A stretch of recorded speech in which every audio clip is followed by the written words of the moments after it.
Hey all, and welcome back to Fuzzy Ducks Gaming and the next episode of the Mageblood hunt. Now, this was going to be two different episodes what I'm going to go through, but the first strategy I'm going to go through very quickly was super boring and it's not worthwhile bringing a video out. I'll link a video to another content creator who's got a similar strategy. It's not quite the same as what I did, but it there or thereabouts is. Essentially, it's just invitation farming. You get all of the maps you're never going to use at a T14+. You put them in, you proc the influence, and then you leave. You do that 27 times. You then pop a map and you can boss rush like Mesa or City Squares. You kill the boss, you get the invitation, then you build them up and you sell them in bulk. So I was doing 5 invitations per hour and I sold them all for a divine because I had so many at the end. I had 20 divines at the end of 4 hours, so sold them for 20 divines. So it's a solid 5 divines profit an hour. If you've got maps, that's all you need to do the strategy. But it's super boring. It's not anything I'd recommend and it's certainly not something I want to make a video about. So we'll draw a line under the sand, pretend I never did it. But I did, essentially spend 4 hours basically putting maps into a map device over and over and over again. I'll link the video in the description for Lighty, who's got a very similar strategy on his channel. If you're interested in kind of making money out of nothing, it's something you can do, but it is super, super boring. So with that out of the way, we'll jump into the next episode. We've got a different strategy today that I've not tried before. It was sent to me by a viewer on YouTube called Nathan Fay. He contacted me on Discord and sent me the Atlas trees and just explained how to do the strategy and what you needed to run it.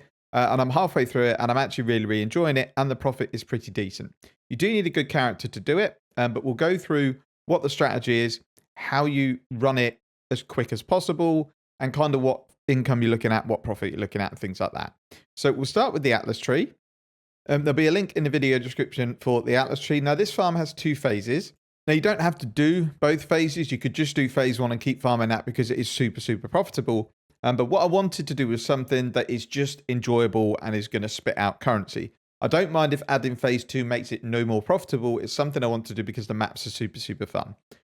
So basically, in a nutshell, phase 1 is you're farming Deli orbs. Phase 2 is using the Deli orbs plus compasses that you've saved to then put 4 Deli orbs onto a map, change your tree, juice it to the max with Abyss, get like 17 to 19 rows of Deli rewards, and loot the currency at the end. First thing we're going to start on is phase 1, and we're going to deal with this individually. And it's essentially Harvest, Harbinger, Legion, and Delirium. And you are putting Delirium on the map device, and you're just running through the map, completing all the content as quick as you can, looting everything, getting to the end, picking up what's going to be 1, 2, or 3 Deli orbs per map, and then you just rinse and repeat. But there are a few things that you have to do on this strategy to make sure you're maximizing the currency, which we're going to go through in a bit. In terms of profit, I'm sitting at about 6 divines per hour, taking out any sort of big drops that I've had. It's definitely very profitable. It's very consistent. But as I say, you do have to have a very quick character and complete the maps very specifically. So let's firstly talk about the setup cost of the strategy, and it's not mega expensive. You can use a Gilded Legion Scarab on every map, which is about 6 chaos. Polished Harbinger Scarab, which is 6 chaos. If you can't afford it rusted, actually, is probably okay. You got 4C for your map. We're going to be putting Sextants on, so that averages at 3.5 chaos per map.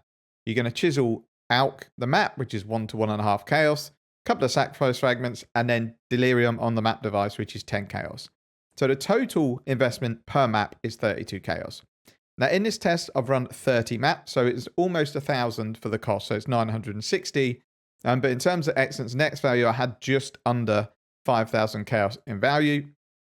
Now, normally, I would go through and check what everything's valued at, get a more realistic valuation. But since we're going to be using a lot of this stuff to then do phase 2 of this strategy, I don't really feel it's worth doing that. We're going to do that at the end of the second strategy. But in terms of what Excellence Next says your stuff is worth, I'm sitting at just under 5,000 chaos. I've had 1 raw divine drop, and you will get some decent drops, like you'll get lots of scarabs from conversions. Because you're running Harbinger and Legion, you do get a lot of rare monsters, and you get some decent loot goblin conversion mechanics. So overall, just short of 5,000 chaos for the maps that I've completed, which was 30. So now we're going to go on to how I ran the strategy and what I did. So firstly, let's cover off the harvest aspect, because we're not fully juicing harvest because we're not doing like pack size or anything like that. So it's kind of average harvest rewards, but we're putting it in as an addition because you're going to be using the blue juice to reroll your Delirium orbs. And we're looking for either diviners or skittering orbs preferably, or fine orbs. So all I would do is, if I had a delirium orb drop that wasn't any of those, I would just use the blue currency until it re-rolled into one of the three. I bought a divine's worth of blue currency just to make sure I had enough, and I've not even gone through half of it yet. And I've re-rolled 48 delirium orbs, although some of them would have already dropped with the correct type. But let's say we've re-rolled at least 35 delirium orbs. So what I've done, I've recorded some footage of me running the strategy. And it took a bit of fine tuning to work out how to do it. So firstly, I was just blasting through the map, getting to the end, killing the boss, stopping the delirium, picking up the loot, and then backtracking and looting the map. And that was taking about 6.5 minutes a map, a bit longer when I had to go and do harvest. What I actually realized is I was very quick. I don't even take the extended delirium mirror, and I'm still outrunning the fog a lot of times if you get Legion early on. So what I actually ended up doing towards the end of the strategy is looting the map as I'm going along, and it cut like 1 to 1.5 minutes off of the map. So if I would have done this from the start, this would be even more profitable, probably 7 divines plus an hour. But for some reason, it didn't click to me to do it. And at times I was just sitting waiting for the delirium fog to progress, because every time I went forwards, the timer kept threatening to tick down. So we'll just go through a map very quickly that I've recorded. So this is one without harvest. So when there's harvest, it doesn't matter so much whether you loot it on the way or not, because you're going to have to backtrack to the harvest. So you want to do it at least up to the harvest, and then it doesn't matter. So all we're doing is you're going into the map, trying to pick up a few headhunter buffs if you're running a headhunter, or a couple of inspired learnings, whatever you're running.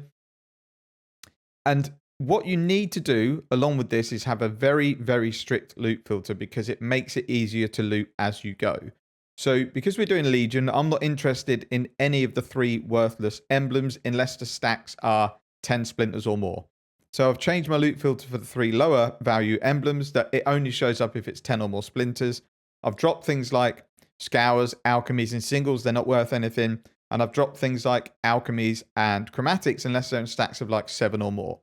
Because if I have to go back and loot a map, I don't want to go back and loot a map for like a few alchemies and a few alterations. So you see as we go through the map, not a lot drops on the filter that you're not going to want to pick up. I still need to perfect it. Like, as you can see, uniques are still there, but then I know from identification whether a unique's worth looking at. Like if it's a leather belt or a heavy belt, you'll have a quick look at it on the ground and move on when it's, not a Mageblood or a headhunter. Now, the reason you're able to do this and get through it is we've got lots of mechanics that pause the fog. So Harbingers, you get extra time in the fog. Anytime you open a strongbox or something like that, you get extra time. Legion, you get time when you're doing the Legion. So you should not have any problems with running out of time if you're running a quick build. And like I am, you're running a headhunter for this strategy. So we'll just talk through the Legion that we're coming through here. So I'll pop the Legion, go around and kill everything. I'm just trying to pay attention to what type of Legion it is, because if it's Maraketh or Templar, and I'm going to have to take a little bit longer to loot. So we'll just wait for the Legions to pop, which is there. And then I can already see that this chest is vile. So I can just kill the boss, pop the chest. And I know because I'm hiding small stacks of splinters, I'm not going to have that much to pick up. Now, this map's not perfect. I think I miss one Maraketh chest because it's stuck behind an altar. But overall, you can see we're sort of killing stuff and looting as we go along. And that's kind of the theme. It may take a few minutes to do it, but it's better than running to the end of the map and then coming back. You will maybe lose a bit of time on headhunter buffs, but we're not fully juicing the maps. We're just out and going. So even if you lose a couple of headhunter buffs, as you can see here, I've still got half a minute left with 33 buffs. And then we're back and into the next Legion. So again, popping the Legion, killing everything to release all the monsters. And then again, I'm going to look at what chests there are, because then I can tell what ones I need to look at. So here I can see it's Maraketh. So firstly, I'm going to look out for the boss, because I'm using Gilded Scarabs. I'll take the boss down. This one's a 2-phase boss, so you have to stand around a little bit longer to kill the boss. And this is where you have to be quick at looting, because everything is going to show, even single Maraketh splinters I'm going to pick up. So we do miss some at the bottom there, which I'll go back into the map later and get.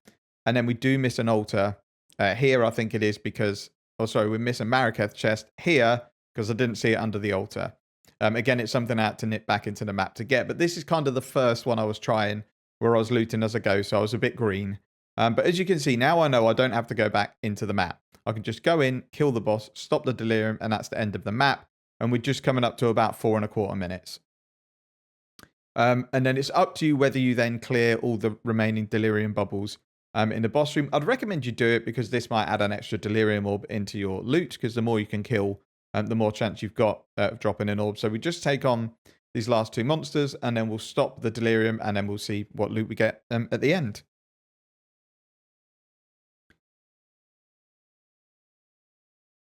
Yeah, so from that one, 2 delirium orbs, which is nice, and some simulacrum splinters. And that's kind of how I've been doing the maps. And then when harvest is in there, they're a minute longer. Essentially, if the harvest is right at the beginning, it might be a minute and a half. But no more than 5.5 to 6 minutes for the harvest maps.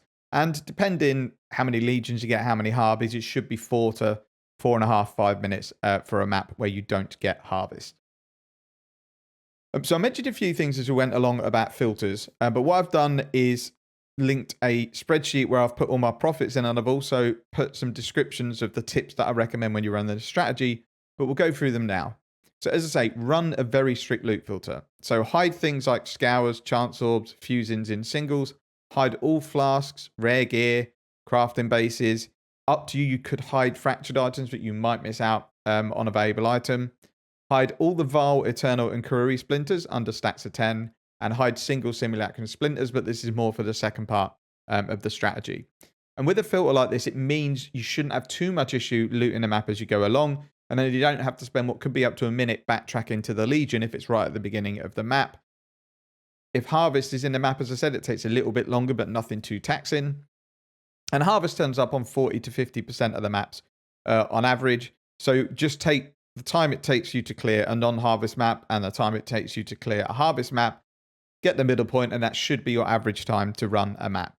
And if you're doing it non-stop and efficiently, you should be able to get 10 to 11 maps done an hour if you're the same speed as me. And that gives a profit of around 1,250 to 1,450 chaos per hour. Realistically, it's probably more than this because I've deducted all of the costs from this, but some of the map device chaos is coming out of my dump tab. So it should be slightly more than this. But on average, it's a good thing. But on average, it's a good goal to aim for. You're also going to be saving any valuable sextants because you're going to be using them every map or every 4 maps. So if you get a decent one, you use a compass and then you can sell it on trade. So far, I've got some sextants put aside that I want to use on my second strategy.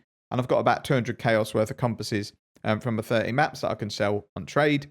But as I say, I'm not that concerned about profit for this stage because a lot of what we've farmed is going to be used for the next setup. We're also going to have to buy quite a few compasses, some of them expensive for the next setup to make sure we get maximum efficiency, and we're going to have to respec the tree. So in terms of build tips, you do need a quick character and it needs to have good clear speed. You need to be able to pop all of the legions without fail, and you need to be able to get through the Deli map without the fog wearing off. So if you try this strat and you're struggling with keeping in the delirium but everything else is okay, like you're killing the monsters okay, but you're just running out of time, you could drop harvest and just buy your blue life force. You're going to lose some income because it means you're not going to be getting yellow life force in your maps as well. But overall, I don't think I've got a huge amount of it in the 30 maps that I've run. So I've got about a divine's worth. So you are going to lose a little bit of value. However, you could get through the maps by just changing a few of the nodes around. So I don't come over here and get these nodes here, but they're not too far to come from your Exarch altars. So you could come here and get the one where the fog dissipates slower. I would not go distance from mirror because it makes it harder. All it really does is give you more simulacrum splinters. So if you wanted to, you could take this if your build is pretty strong. If not, I would just go this way. So you are going to get the mirror moving faster and further away, which means it does get harder as you go along. But mainly these nodes are just the fog going slower. So if you need to, just go and take this part of the wheel here, but I would ignore these unless you really need them. Like you shouldn't need extra time if you take these nodes. And I would avoid the distance from mirror because all that does is makes it harder. I think a headhunter is just too good not to use in one of these strategies. If you don't have, a stacked build that can survive delirium without a headhunter and get through the maps quickly, then it's probably not a strategy to try. It's maybe something to do when your character's a bit more decked out. The character I'm using is the exact character I used in my Tornado Shot Convert build guide, which was between 40 to 50 divines. And then from this series, I farmed up enough to get a headhunter, and I've stuck that on a character, and it's breezing through the maps. So overall, halfway through the strat, I'm absolutely loving it. The profit is very, very consistent. It's easily 5 to 6 divines an hour, and I haven't really had any big drops other than 1 divine orb. And I think once I get better at running it and I'm more efficient at clearing the map and I make sure I don't leave Marraketh splinters behind, I can probably eke even more profit out of it. However, I'm even more excited about doing the second phase of the strategy. Now, I honestly don't think it's going to be as profitable, but it's going to be fun and you're going to get a ton of loot drop. So I haven't ran the second part of the strategy yet, so I'm going to go record all the footage, run the strategy, record the loot, and then I'll be back with you and we'll go through the second part. And again, we'll go through the Atlas tree, what you need to do, and how you go about getting the most income out of your maps. So I've respec my tree and I'm about to run my first Deli orb map. Now, I don't know whether my tree is optimal, but what I want to try and do is avoid having to use up wing scarabs and stuff like that. So we've taken all the breach nodes where we can get density and flash breach, all the abyss nodes where we get density. We've stuck with Legion, gone for pack size on the altars, and obviously dropped all of the harvest nodes and any of the Deli nodes that are only relevant for when you actually run through a Deli mirror. And obviously we've gone and got all of the big abyss nodes here. In terms of scarabs that I'm going to use Gilded Abyss to get 2 extra Abyss and more monsters. Polished Legion, it could be Gilded, doesn't really matter, we just want to get a Legion. Gilded Breach to get 3 additional breaches. Polished Harbinger, again, could be Gilded to get an extra Harbinger. And then on the map device, I'm going to take Breach to get 2 additional breaches, just because with all that extra density and stuff, I feel like it's the best way of getting more mobs into the map. So, I've just rolled it magic, because I don't really care about the stuff that the monsters drop. I'm just bothered about what drops from the Delirium Orbs.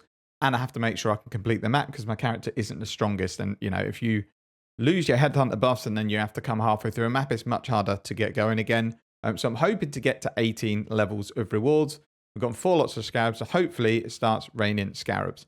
I need to make a decision as to whether I run my divine ones as well. They're more expensive, and on average, you're going to get less per map, but you've got the chance of obviously gambling and getting a big ticket item. So we'll see how these first 2 maps go, because I've only got 8 of the Skitter and Delirium Orbs. So I've been through the tree. So yeah, it's really just a case of running through the map, killing everything, and then backtracking and looting. I imagine I'm going to have to portal out a couple of times, because we are going to be dropping hundreds of scarabs. Hopefully we can get some high value ones. So we'll just double check that everything's good to go. So the compasses I'm using are Abyss, just normal one to get an extra Abyss. These are 5C each. Delirium rewards fill 100% quicker.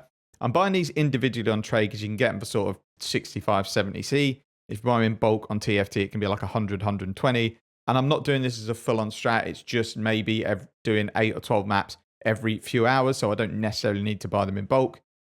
Maps contain breaches. Again, these are like 4 or 5C. And then I had a Legion compass left over from my previous strat, so this is actually free cost for me. But even if not, these for the full use ones are about 8C. So the only real expense on this, other than obviously the Delirium Orbs, is the Delirium rewards fill 100% faster. So we have to get quite a lot back from the map, because you're looking at probably around 160C investment per map. So we're hoping to get back a ton of scarabs. So let's stick the map in. We will go breach, and then we will start the map.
So I've finished running the 4 Skittering Delirium Orb maps, and this is all of the loot that we've got from the end of the maps.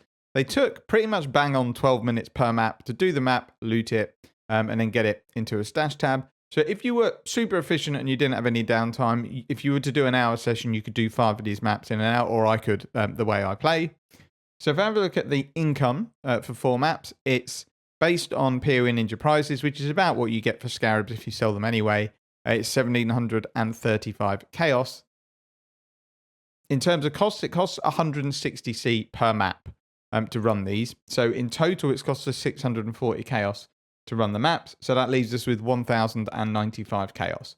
So in terms of per map, it's over a divine profit per map. It's 273 Chaos. So you'd be around between 5 and 6 divines an hour profit. Would I recommend this as a strategy? Possibly, if your build can handle it, but it is quite boring. Because you literally just, stand still and kill loads of stuff. There's nothing really that much fun about these maps. I much preferred the stage 1 where you're running the Delirium maps and you're doing the content in those maps. I don't know why these Deli maps just didn't feel like that much fun to me. However, buying the supplies is super easy. I bought the Delirium Compass from trade because it was about 100C in bulk on TFT, and you can get them individually for about 70C on trade, and I only needed 1. And if I did this strategy, I'd probably only need to buy 2 or 3 at a time, because 3 compasses is going to last me for over 2 hours worth of maps. So I would just buy them from trade, and then the other compasses, because they're cheap anyway, you could get them from big bulk on TFT. And then the orbs, again, if I had to buy the Skitter and Delirium orbs, they're actually not too bad just to buy in bulk. They're 10 for a divine if you wanted to run them. So overall, it's pretty decent for currency if your build can do this strategy and you don't find it a bit fun. I don't know why. It should be fun. You've got tons of monsters. You've got Delirium. You've got Headhunter. Everything's popping off. There's something doesn't feel that much fun to me, and I much prefer the first part of the strategy. And the first part of the strategy is just as profitable. However, it might be a bit more difficult to sell the loot. With these Scarabs, you could literally just put them all into a tab and sell them on TFT. It might take you a day to get an offer, but you could sell them all if you set them for the right price.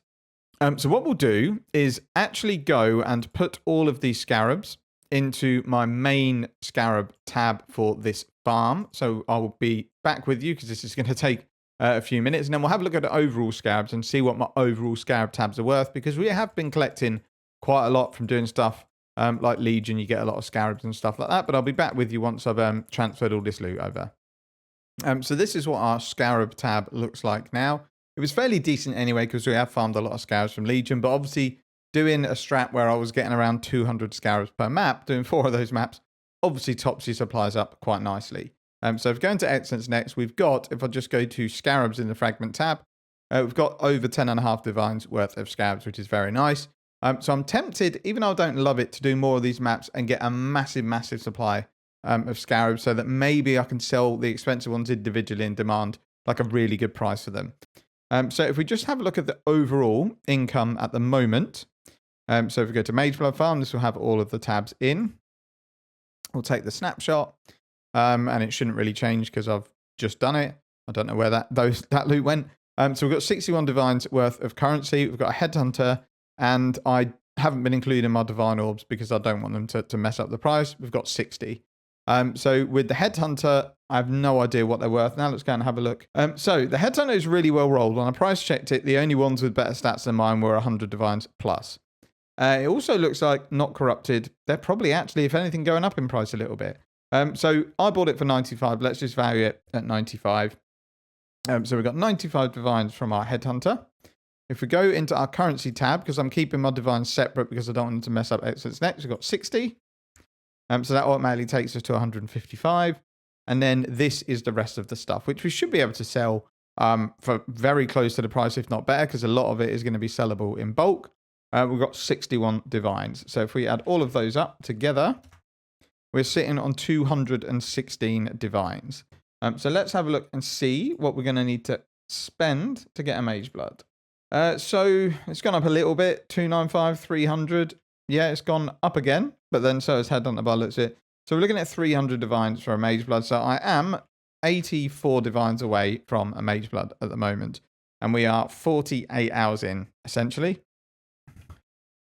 We're tracking along at 4.5 divines an hour. So since you've started doing the strategies that are more suited for a headhunter, the returns have gone up and up and up. So I would like to keep doing strategies that are at least 5 divines an hour. So it might be that we stick with the Deli orb maps. It might be that we stick with this whole strategy of respecking the tree, grinding our own Deli orbs, and then selling them and buying the ones we want, and then going to phase 2 and then do the Deli orb maps, because the first stage is also really profitable. I've also got the chance that I might roll my own sextants instead of having to buy them, which might save me some money. So I think overall, really like the strategy as a whole, and it might be something that I do again. I won't obviously bring another video out, but if I do it again and grind another 20 or 30 divines, then I'll obviously start with about 50 odd divines to go for in the last stretch. That's kind of it for the video. Both the Atlas trees are included in the video description. There was a Google Doc I was going to put in with like the costs and how much I made and stuff like that, but I don't think it actually helps that much. So what I've done is prepared like a text document for how to utilize the strategy the best and what to use. And I'll just put it in the video description to make it nice and easy so people don't have to go to external sites. I'm not sure what I'm going to do now for the next episode, but it is probably going to be something where we're trying to spend currency to make currency. I'm starting to get a very bad hand from doing all these Deli maps and constantly clicking on things and picking them up. So it might be that we do a Hideout Warrior episode where we either craft or use harvest to turn stuff into other stuff. We might buy and sell to make some money. It might be an episode. It's not something I love doing, but I can't think of any other strategies I'm desperate to do. And it would just be a nice change of pace. I can watch TV in the background. I don't have to worry too much about, keep doing X amount of maps per hour. I'll just try and find ways to either craft stuff for meta builds or look at a gap in the market, or I can buy stuff and then either craft on it or sell it for a profit. That's it for this video. Thank you very much for watching. Take care and see you in the next one.